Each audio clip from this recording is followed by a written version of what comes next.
পহেলা মে আন্তর্জাতিক শ্রমিক দিবস উপলক্ষে এইচকে টিভি সাথে এক বিশেষ সাক্ষাৎকারে দেন গাজীপুর সদর উপজেলার সাবেক চেয়ারম্যান আফজাল হোসেন কায়সার। মোহাম্মদ হাইউল উদ্দিন খান, গাজীপুর থেকে। এ সময় উপস্থিত ছিলেন অ্যাডভোকেট মোহাম্মদ লাবিব উদ্দিন সিদ্দিকী, গাজীপুর পৌর যুবদলের সাবেক সাধারণ সম্পাদক মোহাম্মদ রফিজ উদ্দিন রফিক, অ্যাডভোকেট মোহাম্মদ কামাল হোসাইন। এ সময় তিনি মে দিবসের সফলতা কামনা করে বলেন, বিসমিল্লাহির রহমানির রহিম। আজ আন্তর্জাতিক মহান মে দিবস। এই দিনে আমি সমস্ত বিশ্বের শ্রমিক ভাইদের প্রতি সহানুভূতি এবং ভালোবাসা নিয়ে আমি একাত্মতা ঘোষণা করছি।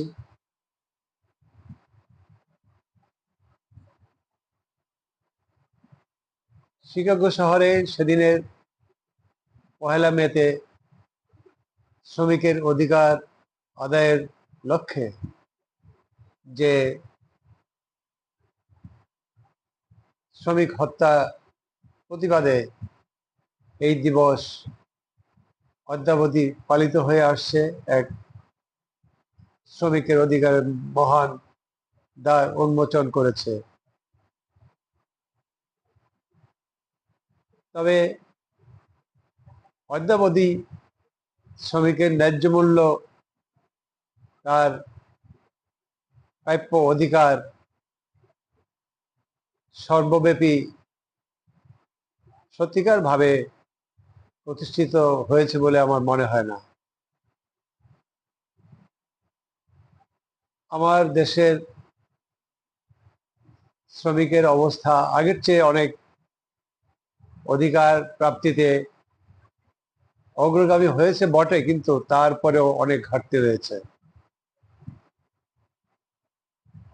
বিশেষ করে গার্মেন্টস সেক্টর, যা আমাদের দেশের অর্থনৈতিক বৈদেশিক মুদ্রা অর্জনের সবচেয়ে বড় আমাদের যে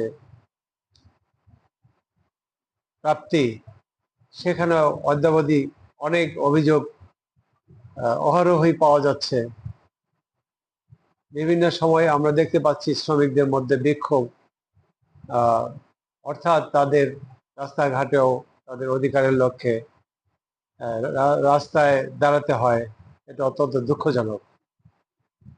তাই আমি বলতে চাই যে আমার দেশের শ্রমিকের মূল্যায়ন, ন্যায্য মূল্য এবং অধিকার প্রতিষ্ঠার লক্ষ্যে সরকারকে আরো উদ্যোগী হতে হবে।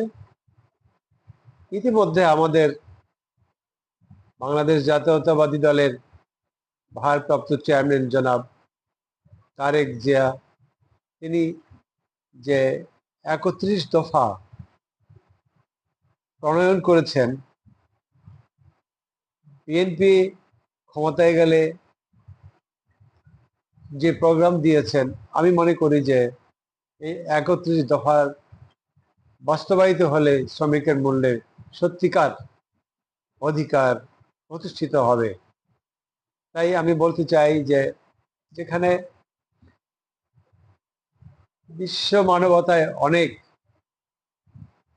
লঙ্ঘিত হচ্ছে, বিশেষ করে আমাদের প্যালেস্টাইন, সেই গাজায় হাজার হাজার মানুষ হত্যা, গাজা উপত্যকাকে একেবারে ধ্বংসস্তূপে পরিণত করা, বর্বর ইসরায়েল, পৃথিবীর সবচেয়ে নিকৃষ্টতম জাতির ইসরায়েল যে হত্যাযজ্ঞ চালিয়েছে, তার প্রতি আমেরিকা এবং ইউরোপের সমর্থনটা অদ্যাবধি বলবৎ থাকা অত্যন্ত দুঃখের বিষয়, খুবই দুঃখজনক।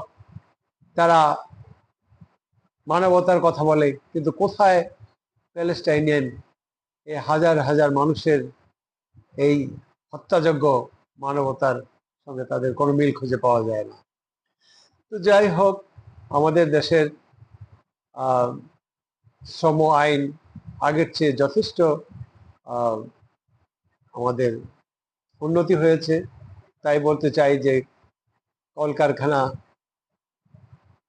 কৃষি সেক্টর এবং অন্যান্য ক্ষেত্রে যেন আমাদের শ্রমিক ভাইয়েরা তাদের ন্যায্য প্রাপ্তি পায়, তাদের মূল্যায়ন হয়, এ লক্ষ্যে আমি কামনা করি এবং আমার শ্রমিক ভাইদের সঙ্গে আমি আমার একাত্মতা ঘোষণা করি।